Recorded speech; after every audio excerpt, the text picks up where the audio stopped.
Alrighty. We are talking about raising the floor today. So, what do I mean? I'm going to tell a story. Crack it in.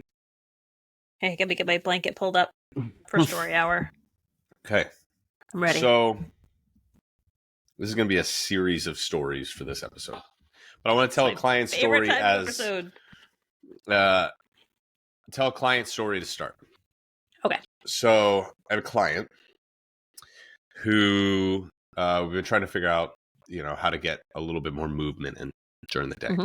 Got a really busy job, high stress product manager type job. Mostly seated type of job. Yeah, desk job. Yeah. Seated. Tough to get some movement in during the day.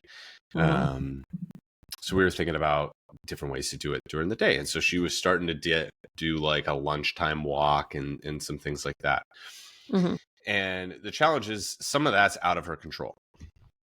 Right? Like there's some days where it's like work day is just getting out of hand. You know what I mean?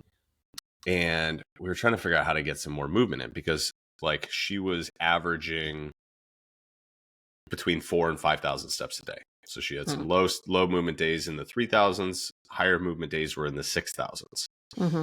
And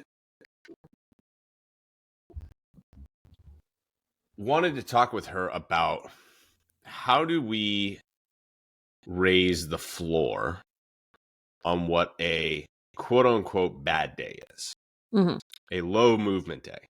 Because right now, low movement days were in the 3,000s. Right? Like, hey, I don't really do much at all. Yeah. And because there's gonna be days where you move more, right? Like it's hey, I'm able to go for a walk during lunch, or I'm able to go for a workout after work, or it's a little bit more of an active day. I'm walking to and from meetings or whatever it is. There's going to be those higher movement days. But those are tougher to predict. Definitely. And if we establish some things that are less volatile, where a low movement day, a quote unquote bad day is better than it currently is, then that will in turn raise the ceiling as well. And so what we started doing was she started going for a walk. She woke up 15 minutes earlier and went for a walk, like 15 minutes, went for a walk in the morning before the kids were up, basically, before her day. And it's not as if that like, oh, that was, tons more steps. But there's a couple things that happened with that. First thing is 15-minute walk, you're going to get 1,500-ish steps in. So that's going to take a 3,500 day to a 5,000 day just by that. But then it's also, this is the leading versus lagging behaviors sort of situation that we talked about. Like that's a momentum thing. This is making your bed in the morning. That's going to drive you potentially to do a little bit more conscientious movement. So she's parking a little bit further away in the morning for the office and walking in. She's standing up to walk, a couple minutes when she gets a couple of minutes, even though it's not as much during the day because she's a little bit more mindful of it. So that extra 15 to 20 minutes is raising the floor because she's able to do it most days. And so in turn, what was a 3,500 step day is now a 5,500 step day. But the 6,500 step day is now an 8,000 step day. Right? So I'm getting higher peaks as well as not as much. There's not as a big discrepancy, right? Because if I kept on focusing on the ceiling, I might have really high ceiling days. I might have big peak days. Oh, I went for a walk at lunch and I did a workout and then we came home and the kids went for a walk and I got 9,000 steps today. But then the next day, none of that happens and I have a 3,000 step day. And it's not to say that the 9,000 step day is not good, but if I don't raise the floor, I'm going to have more floor days than I am ceiling days.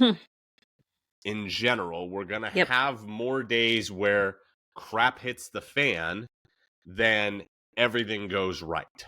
or at least an equivalent amount, which means that we're just going to end up back averaging. So instead of focusing on how do I make my best days better, it's how do I make my hardest days better? Because if I make my hardest days a little bit better, then my best days will be starting at a different place. They'll be all, so now it's all margin up from above there. And It's so that low-hanging fruit you talk about. Yes, low-hanging fruit.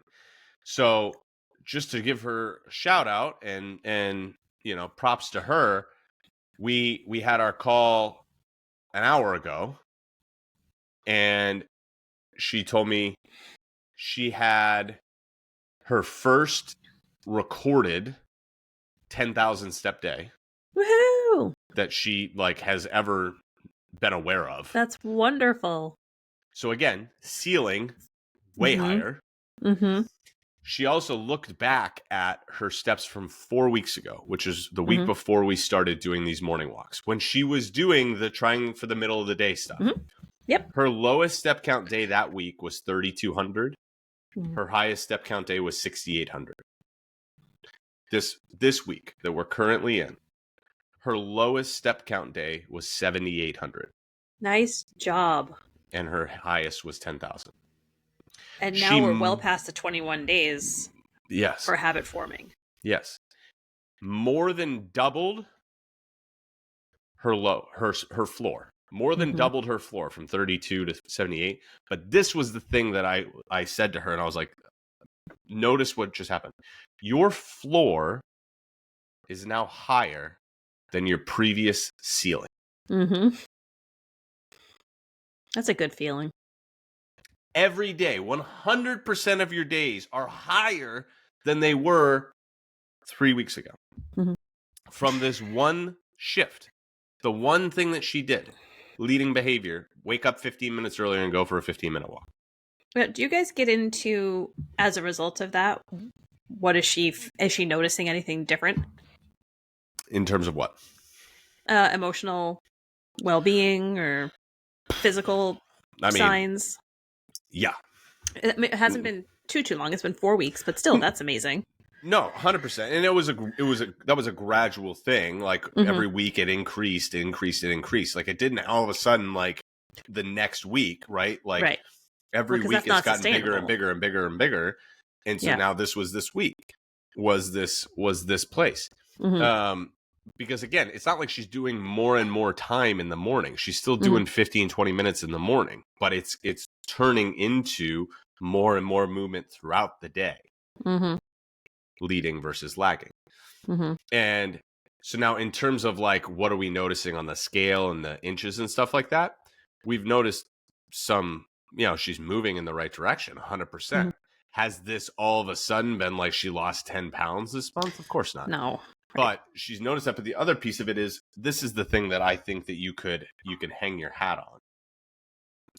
Perspective wise, she's so proud of herself. Oh yeah, it's a lot of hard work went into that. So proud of herself. Yeah, because tangibly, she's doing the work. And a lot of people are we had this conversation and we've talked about this outcome versus process oriented wins, right? Which is outcome oriented wins are the scale goes down, the inches go down, clothes fit better, all of those sorts of things. Those are a byproduct of the work. And we think that we really, really want those outcome oriented goals. And we do. Like those feel great. Hey, you hit a new milestone on the scale, or we put on a pair of jeans that fit better than they did before. Any of those types of things. 100% they do. 100% those feel great. But then you notice when you start to do it, that the process oriented ones feel just as good, if not better, because you're proud of the work that you've done, because you knew that you were totally in control of it, like totally in control of how many steps you got. Totally so proud of her. And so from a mental, the other piece of it was, and this was the thing that I want to kind of come back to with this. We talked about this last week, her and I, when we were doing her check-in, was she's like, it was a terrible week of work, but it was a great week of movement. Whereas a month and a half, 2 months ago, if it was a bad week at work, it was a bad week of movement. And the things were dependent on each other. And what we're doing by establishing the habit earlier in the day, we're raising the floor, is that even it doesn't matter if it's a bad week. It's still a good week it's still better than what it could be, right? Where one thing doesn't impact the other. And so this was something that I said earlier today in a call that I thought about it. I said it and I was like, that's actually somewhat profound. So this is my thing. Got to keep a little notebook next to you. I record all my calls, so they're all there where I'm like, that was a bar. But this was something I thought about, right? Because I was chatting with another client who is a few months postpartum, right? And again, same thing. We're trying to get some movement back in so that she feels like a person.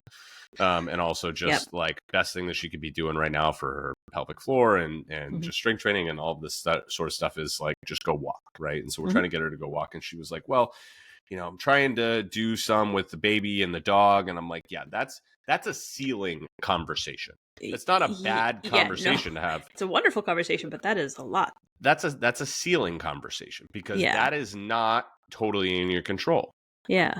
Could be a bad day for the baby. Dog could be a jerk. You know, it could be raining outside. Like all of these things those are ceiling conversations. And it's not a bad conversation. How do we raise the ceiling? But I want to have a floor conversation because right now the floor is 4,000 steps at home. And we're just like at home all day and just in mom mode. Right. And there's a difference. All right, let me see if I can wrap my head around how I wanted to say this.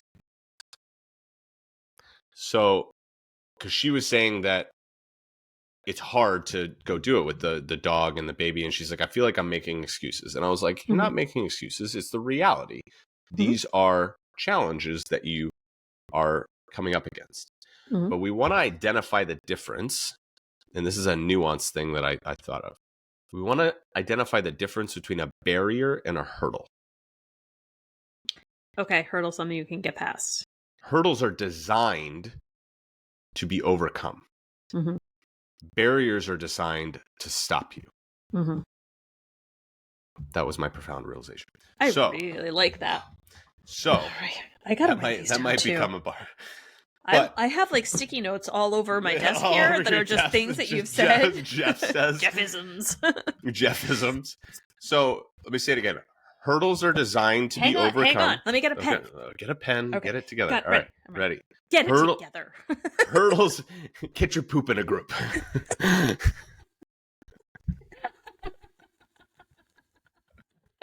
Heard that and I'm totally using that with Emerson. I totally stole that from one of my OTM coaching clients. Oh my god, I love it.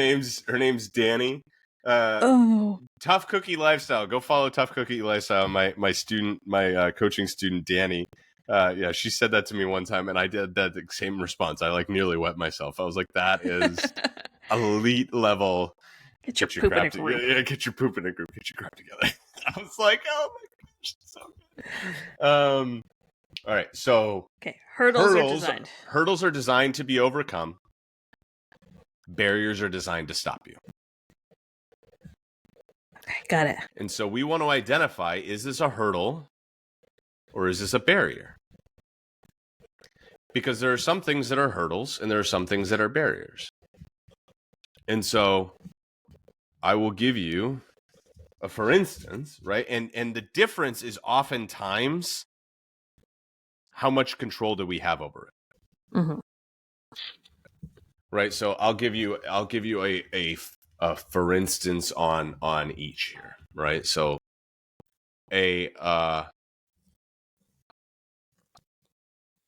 this is going to be super like simple, right? But we have 3 kids.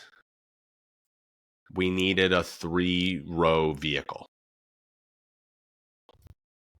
you can't really fit 3 car seats across and don't tell me what make and model of your car. Like, we also didn't want 3 car seats across. No, right? it's too hard to get them in and out. Like, that right. middle kid is Yeah. So a challenge. we needed a 3-row vehicle.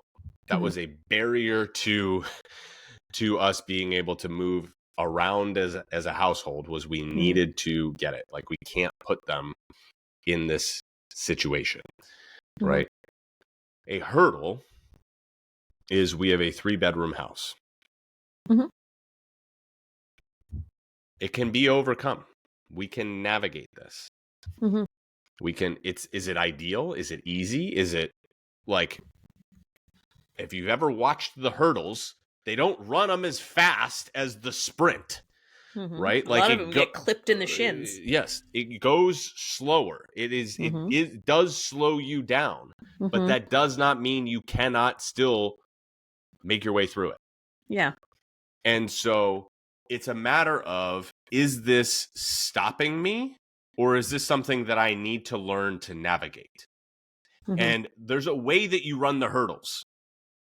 Okay, I know I'm getting into the weeds with the analogy here, but like, there's a way that you run the hurdles, and it's a pattern. It's always the same leading leg. It's the same. It's always the same lead leg. There's a number of steps in between that you take. If you watch them, everybody who runs the hurdles, you can like sync up their legs. They're all doing it.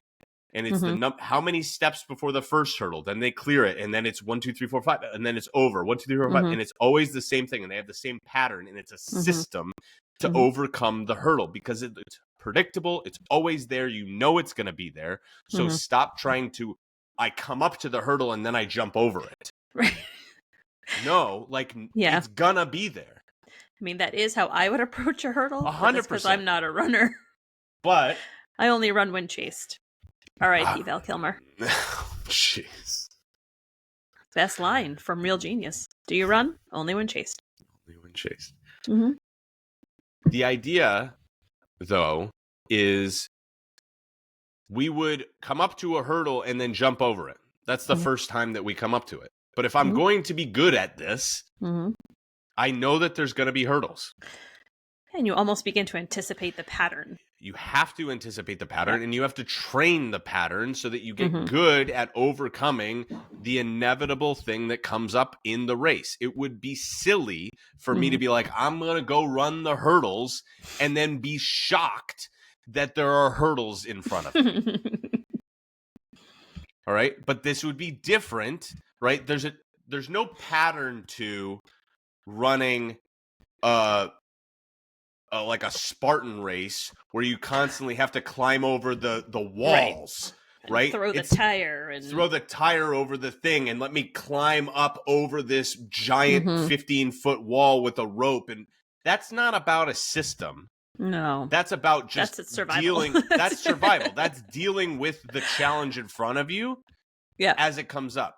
But there's a difference. My friend Carol, who listens to this, she's one of our regulars. She's done one of those Tough Mudder things where it has the electrical things hanging down that shock you as you're going through a mud puddle. Yeah. Man, I mean, how do you anticipate that? Well, I mean, they always have those, but there's that's a barrier for me. I'd be like, I'm done. I'm out. 100%. But like, use that as the example.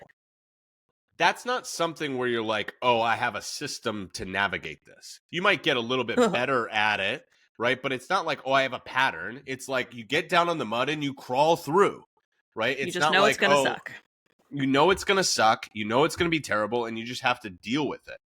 Versus you watch Olympic runners run the hurdles. It's fluid. It's beautiful. Because it's like more elegant than watching the sprinters. Because they've had to get this system and this pattern and all of this because they know that this is coming. They know that this is coming. And so coming back to my postpartum client and just the idea of raising the floor is, we know that getting the kid and the dog out of the house is going to be a challenge. And so there's only so much in the way of systems that I'm going to put into place that's going to make this happen with regularity. That's an unpredictable challenge. Mm-hmm. Because it's not the same every time. Because sometimes it's the dog, sometimes it's the kids, sometimes it's the weather, sometimes it's whatever. It could be, and you could do everything right. This is what every parent knows. You could do everything right. And it could still absolutely fail. Mm-hmm. Because they're independent. They're kids. Like, they're gonna be kids. They're gonna not do things the way that you want them to. Doesn't mean that, like, oh, I failed as a parent. Like, I have whatever. Like, I could do the prepping thing. Like, this is what happened with Levi on Wednesday. We went to the playground, and I was like, hey, dude, 15 minutes, and we're going to leave. No! And I'm like, dude, you got 15 more minutes. Let's keep playing. That's a lifetime to some. 10 minutes. Hey, we're leaving. No! 5 minutes. 3 minutes. 2 minutes. 1 minute. We're leaving after this one. I literally, for 15 minutes, I did a countdown, and he still had a meltdown when we had to leave. Mm-hmm. It's not that there was nothing that I could have done. No. In terms of preparing him, he's just an independent person, and that's a barrier. That's not a hurdle. I did the best I could from a systems perspective, but that's not in my control. Right. His reaction is not in your control. No. Why was my client who woke up in the morning having more success than when she was trying to do it in the middle of the day? Because she was controlling that. That challenge was predictable. It was the same every day. What's the challenge for her there? I need to wake up when my alarm goes earlier. Off. But that's the same challenge every day. Now, that could be slightly impacted by how was my night of sleep the night before and all of these types of things. But the challenge itself, the momentary thing in and of itself, is the same every day. So I can build out a system to help me overcome the challenge that I need to do every day. So if I know I need to wake up and I'm having a hard time waking up in the morning, then I need to navigate the night before. And that just be like, I need a better system for going to bed so that I can wake up in the morning so that I can do my thing. Like, I'm figuring out the problem. It's a singular problem versus a series of problems. So the postpartum mom, it was like, listen, we can try to have strategies for how do we go for a walk with the baby and the dog, but those are ceiling problems. Right. That's how you become uber elite. Is you get really good at overcoming the ceiling type problems. Like, hey, how you become consistent at it and you overcome and you're making overall progress is you raise the floor. Let's do a floor problem. Where is going to be the floor? It's going to be before you're alone for the day. It's going to be, hey, can I have 10 minutes to go for a walk before you leave for work, my darling husband? Right. Does it work for you to cover the kids? Like, where in the morning does it work for you to cover the baby and the dog for me to go for a walk without anybody where I don't have any responsibilities and there's no other hurdles? I'm not bringing the dog with me. I'm not adding a challenge to this. Like, I'm going to do it by myself. How can we navigate that? So that's now the challenge. And that's a predictable challenge because to some degree, the morning routine is, at least his morning routine is what it is. It's routine, called routine for a reason. And so there might be hurdles that come along with that. Baby's crying, whatever it is. But it's like, bro can handle it. He's dad. He can handle it. Let him handle it for 10 minutes. Just as a little aside, I know we said that we would not talk about this, but I've been thinking about this a little bit more. But like in the dad thing from the last episode with the viral video that I did, I 100% stand on business that dads need to do better. I will also say this, and this might make some people angry. Part of the reasons that dads don't do better is that moms don't let them do better sometimes. That's true. That's true. Let them do it. Let them fail. Let them fail. It's going to be fine. It's going to be fine. There's a reason why I can take my kids 1-on-3. And it's not because I'm a great dad. It's because I have had more experience with it than the average person. Because my wife has given me that opportunity and I have asked for it. She has left and all 3 kids are screaming in their heads off. And she's like, what do you want me to do? I said, leave. Leave the house. We will figure it out. I'm not saying I want to do this, but I will figure this out. Yeah. predictable hurdle. Mm-hmm. So then we can come up with a system. We can come up with a strategy. We can come up with a pattern. We can come up with a flow to handling the predictable hurdle that is designed to be overcome. It just makes so much sense to start at the floor and find something to gradually bring, instead of shooting for the moon and trying to do the walk with the baby and the dog, or trying to do 10,000 steps a day. That is an insane goal if you're going from 3,000. Yeah. It's insane. And you're setting yourself up to fail ultimately, because that is really hard to stick with. When you might hit it. You might. And good on you if you can. But you haven't established a way to do it more frequently. Mm-hmm. Because we are the product of what we do most often. Like, I don't care that you got a workout in. I don't care how good it was. Like, that's great. Good for you. Mm-hmm. One workout does not a fit person make. One salad doesn't make you fit, just like one piece of pizza doesn't make you fat. Mm-hmm. It doesn't matter what one thing you did. You are the product of what you do most often. So if you cannot raise the floor, you are going to live and die by the volatility of your life. Mm. And you can just ask yourself, when was the last time you had a week that went without interruption? Mm-hmm. We are recording this the last week of April. I can probably count on one hand, definitely on two hands. But I think on one hand, the number of weeks thus far this year that have gone uninterrupted in terms of the weekly schedule that it ought to be. Mm-hmm. It doesn't happen. This is one of them, I think. Good for you. Things went according to plan this week? So far. Wow. Knock on wood, because the week's not over. Yeah. Well, I got know a few more hours. I think because next week is going to be just an absolute. Oh, school vacation week. Well, and Megan and her mom are going to Disney, and my parents are in Italy. Why didn't I know about your parents were going? I would have gone with them as their bag person. I'm sure you would have. No, I'm booked and busy next week going to Williamsburg. It's the most Amy vacation ever. I'm so excited. I can't wait. I'm going to buy a new quill pen because mine's dead. Maybe. Does Megan need a bonnet? I can get her one.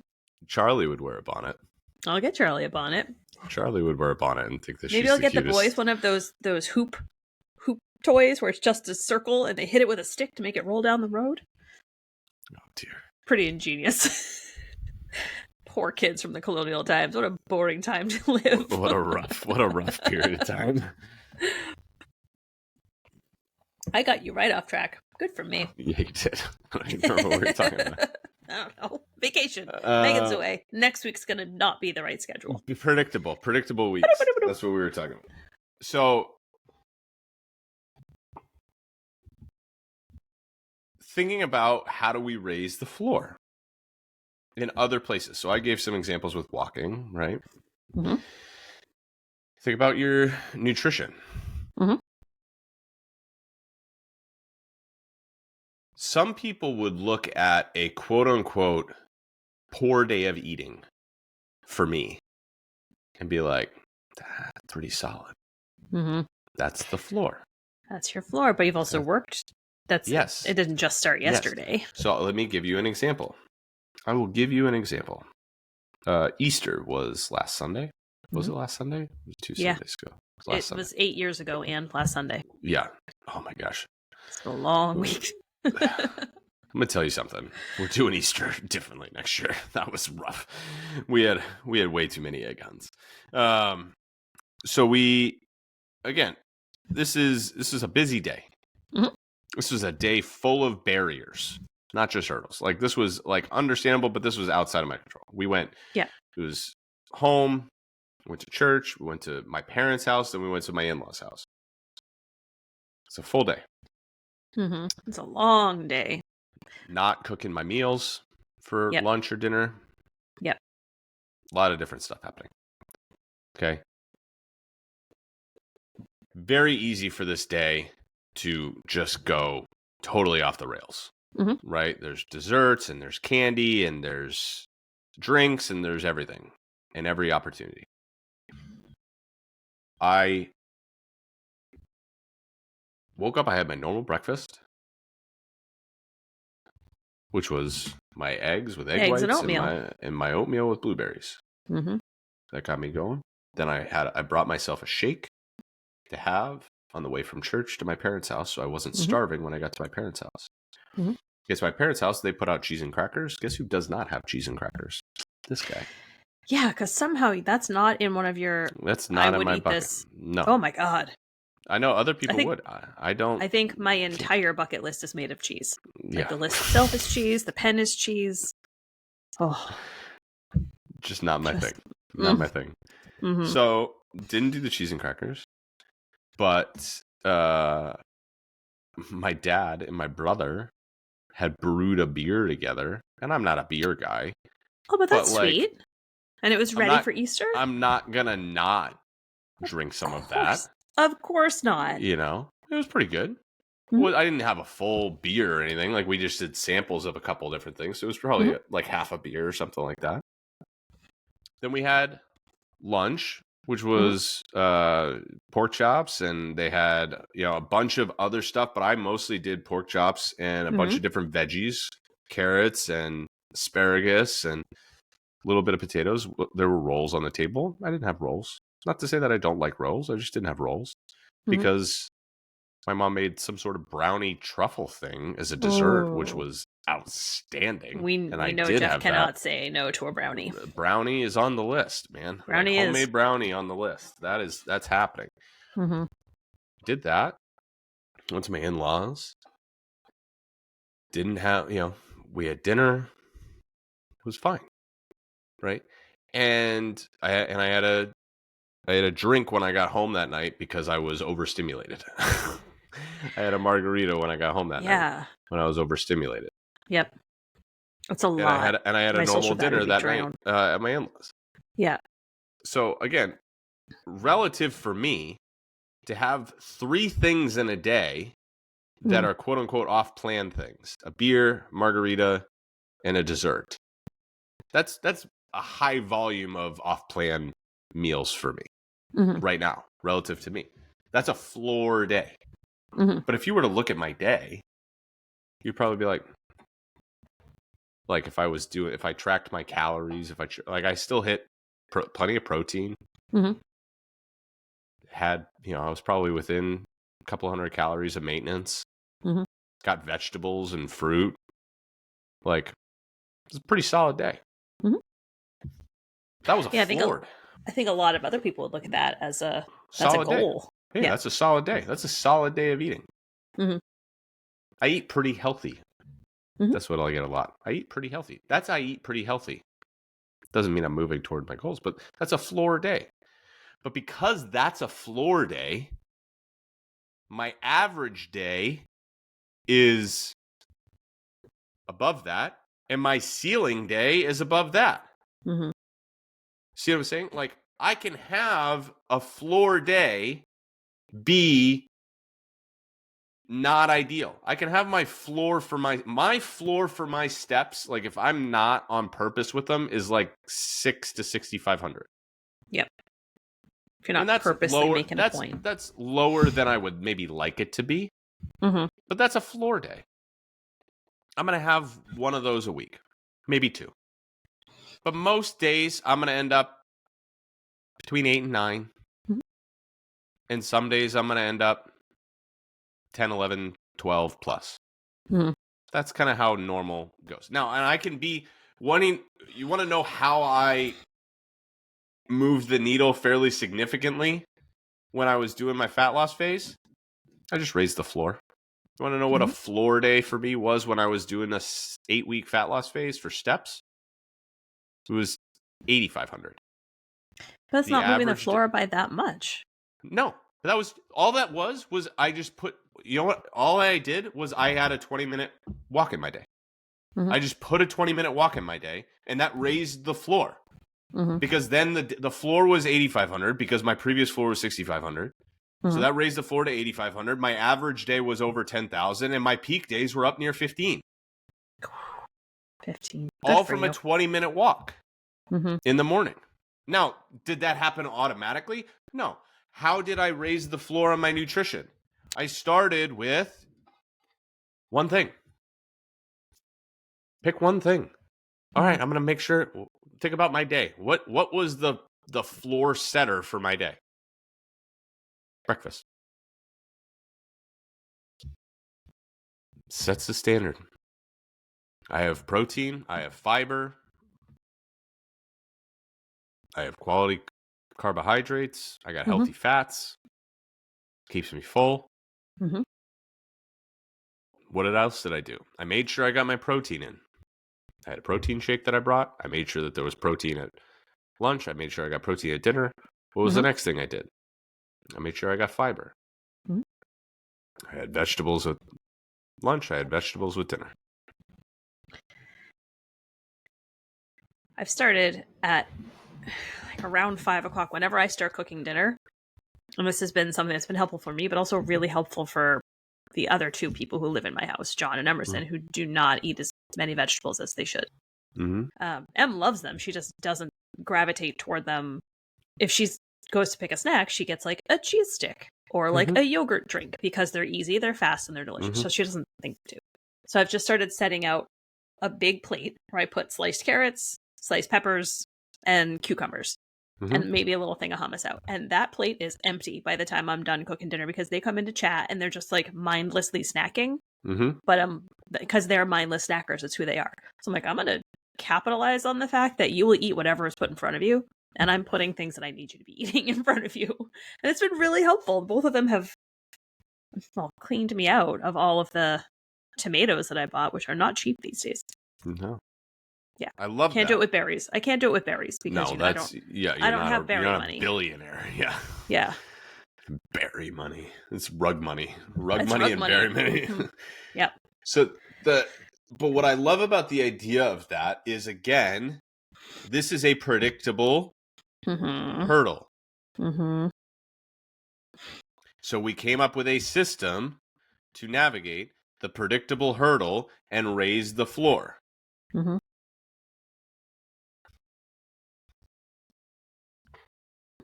Think about this with your anything that you're doing with your kids, with working out. Like, what's a bare minimum? Like one of my business coaches, Alex, calls them bare ass minimums. Like what is a bare minimum day look like for you? Like for me. Just in general, like you could to the audience member or for you, but like what does a bare minimum day look like when it comes to nutrition? Like what is like, all right, this was I kept it like I fed myself today. Barely like kept it together. I barely kept it together. What does that day look like? And how can you raise that day with minimal effort, right? I start every day the exact same, and I have for 25 years. I have 2 hard-boiled eggs and a banana on. It's now high protein bread because that exists now with like half a tablespoon of nut butter and roll it up, so it's I can eat it on the go. And then lunch is usually just leftovers of whatever I cooked the night before, but dinners for us are protein focused and a vegetable always. So like we don't do mashed. I like mashed potatoes, but I don't like them as much as mashed cauliflower. So at least once a week we have mashed cauliflower, which Emerson will eat the entire batch of. Like Interesting. She thinks she likes mashed potatoes because that's what she sees, and she sees it. She doesn't. I don't think she realized it was cauliflower for years. But yeah, that's my bare minimum, but there's definitely some lack of fruit. I've been noticing that recently, so we've been trying to boost that. Yeah, I'm going to push back against that. I think that's It's like a regular day. That's a regular day. That's not a bare minimum day. That's a regular day. That's a median day. I want a bare minimum. I'll give you I'll give you a bare minimum day for me. Please do, because I need examples, because I'm such a type A planned person that's what my brain goes to, is what 100%. My plan is. I did not have chicken grilled for my lunch today. Okay. Got you. We ran out. You didn't have your chicken and pepper wrap. I didn't have my chicken and pepper wrap for lunch today. Yeah. What do I do for lunch? What do I do? We have no leftovers in the house. This is like literally where we are today. What do I do for lunch? Did you make fish sticks from the kids' frozen fish? We do not have frozen fish. That sounds like the worst thing in the world. Oh no, they're these ones that they're shaped like sharks. Oh, I'm sure they are. I don't eat them, but Emerson likes them. I'm sure that there are. Like, we have dino nuggets. Well, yeah, every parent of a child under 7 has dino nuggets in their freezer. Yeah. No, that's not what I did. What did you do? I'm so curious. Did you have a peanut butter and jelly? No, I went to get lunch. You took yourself out to... Well, I mean, I didn't, take myself out. I got takeout. But there's a lot of different takeout options, right? So what was the bare minimum option? Because around the corner from me, I'm practically touching it right now, is a store that has subs and pizza and all this kind of stuff, right there. That's where you guys are? Yeah. I've heard they have great pizza. Brookside? Yeah. Yeah. We're right there. One of my favorite authors lives back there. He's a lawyer as well, but he also writes children's books. His name's Paul Durham. Oh. He's wonderful. Okay, so did you get a salad with protein on it? No. I went to a Mexican place and I got a burrito bowl. Also delicious. Yeah. But what did I get on it? I'm going to bet you got... No, I don't think you would have gotten cauliflower rice, because it's gross and it's not an appropriate substitute for rice. No, gross. You got rice. Yeah. A little bit. You got steak. Minimal rice. I mean, I got minimal rice. I got black beans. I got double protein. What else did I get? Chips and guac. No, I got fajita veggies. I got lettuce. A lot of lettuce. What did I not get on it? I'm going to bet you did not get sour cream. I did not get sour cream. I did not get guac. I did not get cheese.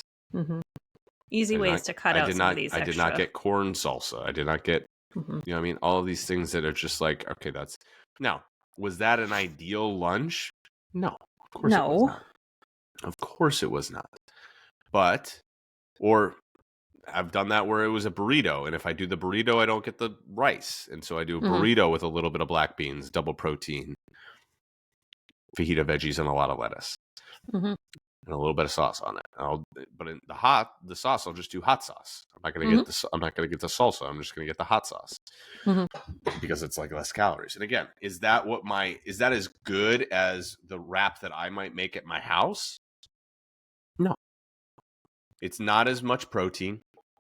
It's not as much fiber. It's more calories, and it's gonna have a lot more other things in it, right?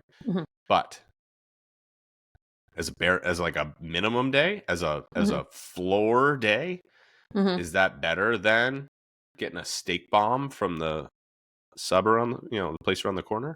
Yeah. Because why? Here's the difference though. Hear my difference with this, because this is where people get it messed up in their head. Remember that my logo is half a pizza. Okay, it's great. It's a great logo. It is, because John made it. It is. It's essential that we remember that this is the difference. This wasn't on purpose. Right. This was out of necessity because of my own damn fault. I could have cooked the chicken now. Now, I'm going to slightly blame the children for this, because it took me an hour and 45 minutes to put the twins to bed last night. I saw that. I'm so sorry. That's miserable. That's miserable. 3-year-olds, 3.5-year-olds.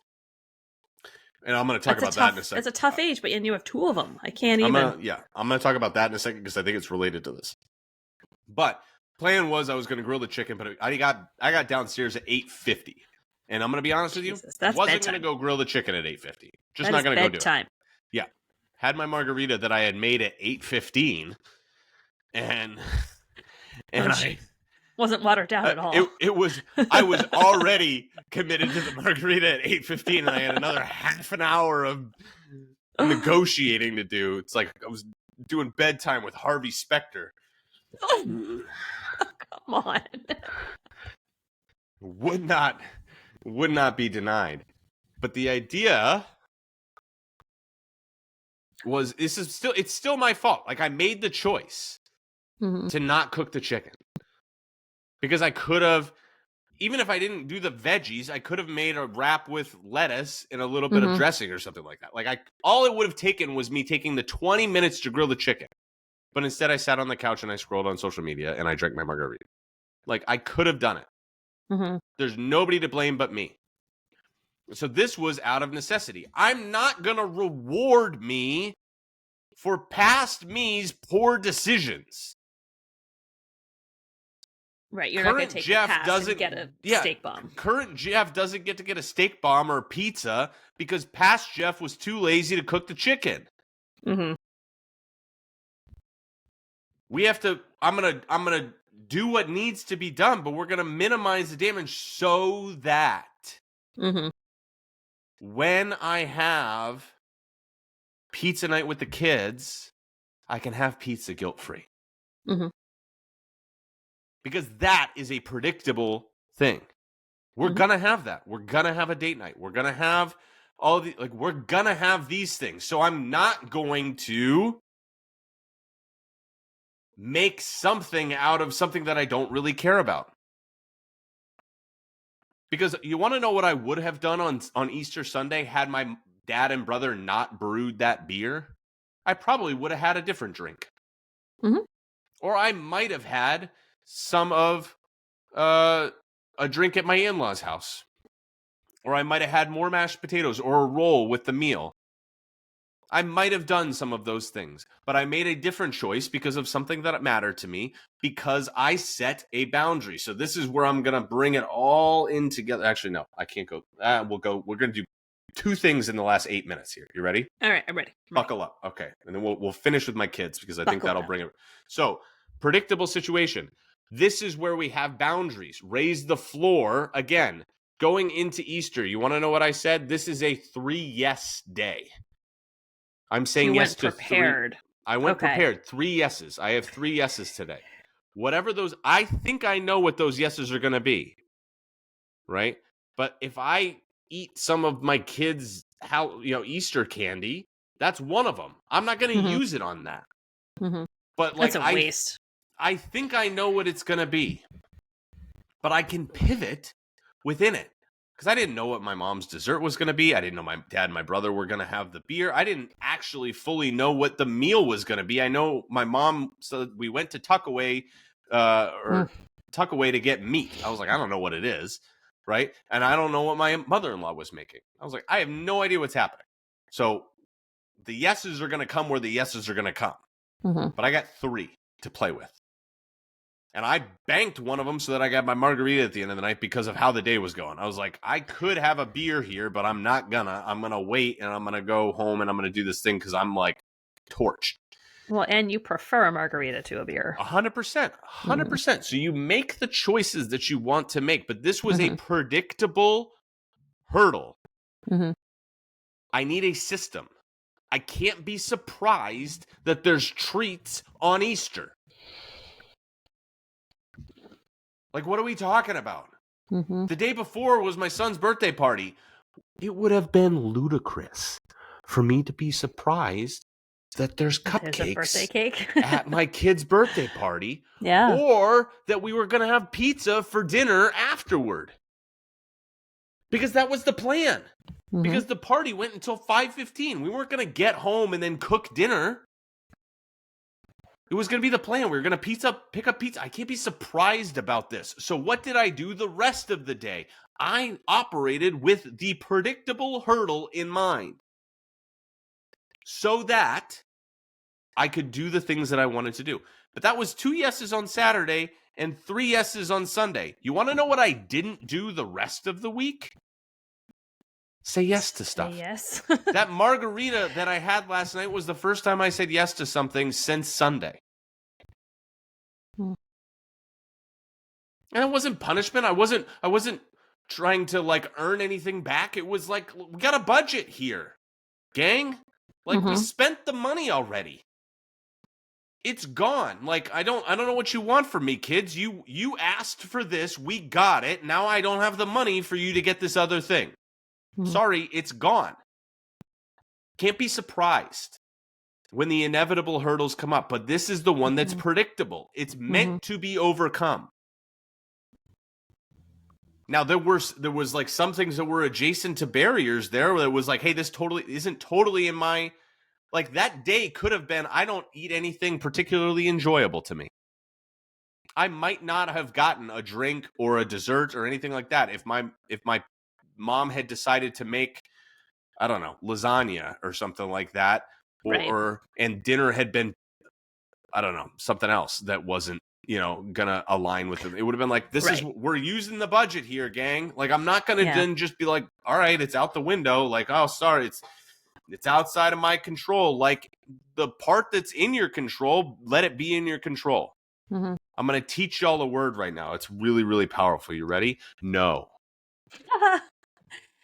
Yeah. No, thank you. I'm good. Dad, buddy, love that you made this beer. I'm not going to have it right now. Appreciate it. I'm excited for you guys. I'll let you guys have it. Appreciate it. Not doing a beer right now. And if they won't do it, I'm going to Mel Robbins them. Let them not be in a good mood about it. That's on them. That's not on you. Be a grown-ass adult and be independent with your own decisions. So this is what I will say. To bring it home with my kids last night. Again, some of this is predictable, some of it's not. 3.5-year-olds, so this is the thing that we got to remember. Because my wife, Megan is one of the most thoughtful women I know. And she gets, though, in these moments where she's like, she gets into problem solving mode. Where it's like, bedtime's a dumpster fire, and she's like, what are we going to do about this? How do we solve this problem? Do we need to tell daycare to not let them nap? I'm like, they can't not let them nap because they're in a room they're the oldest ones in their room. All the rest of the kids are napping. It's nap time. Like, what are they going to, like, they're going to nap. So that's not, like, this isn't necessarily something that requires a solution because this is a little bit outside of our control. This is not a systemic thing. This is a barrier that we are coming up against right now, which is 3.5-year-olds are going to be 3.5-year-olds. Yes, they are. There's some things that we can do 100% in terms of navigating it. But like, if they're 3.5 and they're also just in potty training, and so they're like every 30 seconds, they're like, we got to go pee. And they think it's funny, and we're not going to like, just go pee in your pull-up. I don't want to go to the bathroom anymore. Like, you can't do that. So some of it's just like, we have to continue to kind of ugly our way through this. It doesn't mean we're not going to overcome it, but like, this isn't something that we need to systemize because at some point it will be done. The things that we need hurdles, we need systems for, we need to navigate are the things that are going to continue to come up for us. Barriers are not meant to be overcome. They're meant to stop us. And so we have to find a way around them, over them, or through them, but it doesn't have to be pretty. Hurdles are designed to have an elegant solution. So we need to figure out what is the simple, elegant solution that's repeatable and over and over and over again. But if you keep coming up to barriers, try to find the hurdle that's simpler to overcome. Because the barrier is just going to be hard, and you're going to find a way through it, over it. If you ever did the ropes course, it was just like, we're going to just cobble our way through this. This is going to be hard, right? And it doesn't look pretty. And the problem with that is you can't repeat that. You can't do it again. And so you're going to come up to another barrier, and it's going to be like, I don't know if what I did before is going to work here. That's parenting. It's constantly new things. Mm-hmm. So instead of trying, like, if you want to raise your floor, you got to look for the thing that is repeatable and is meant to be overcome. And you can overcome it over and over and over again. Then find the strategy to do it. It might take a little bit, but at some point you do it. And then you navigate the barriers and you have a little bit more energy and capability to overcome the barriers because you're like, I know how to do these things over here. Mm-hmm. But the barriers are ceiling problems. Hurdles are floor problems. Raise the floor, the ceiling is going to become easier and it's going to go with it. That's my take today. I like it. All right, gang. Appreciate you listening. Do the things you do. Share, like, rate, review, subscribe. And if you want some help with this, send me a message. Say raise the floor, and I can maybe help you figure out how to do that with some steps. But He's appreciate pretty good. y'all listening. Thank you. Appreciate y'all listening, and we'll talk to you next time.